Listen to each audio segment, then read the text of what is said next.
up your mind.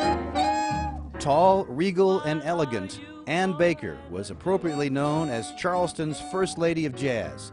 But while West Virginia's capital city proudly claimed her, in truth, she was a jazz vocalist with an international reputation.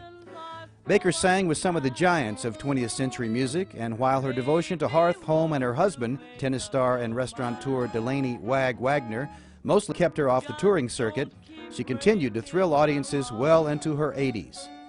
Born in 1915, Baker grew up in Washington, Pennsylvania, but got her start singing in Pittsburgh's jazz clubs.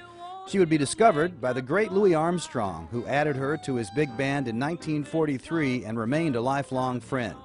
Baker was reportedly moved to tears when Armstrong introduced her years later during a West Virginia appearance. But it was her tenure in another big band that would gain Baker her widest recognition.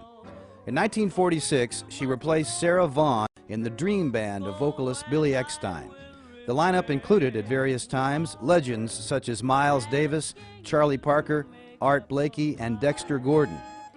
During her tenure with Eckstine, Baker was also featured in the 1946 film Rhythm in a Riff, singing I Cried for You.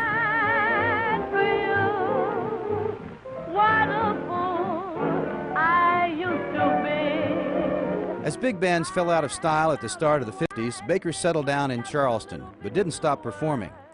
She and her husband operated Wag's Barbecue, and later a popular West Side nightclub known as the Shalimar, which hosted a succession of big names who passed through town, including Nat King Cole, Lionel Hampton, and Errol Garner.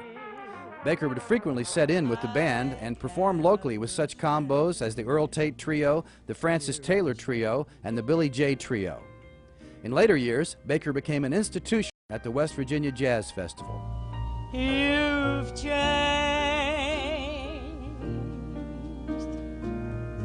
the sparkle in your eyes. Until her death in 1999, Baker remained a fixture on the local jazz circuit, even having a jazz series at the Charleston Multifest named in her honor.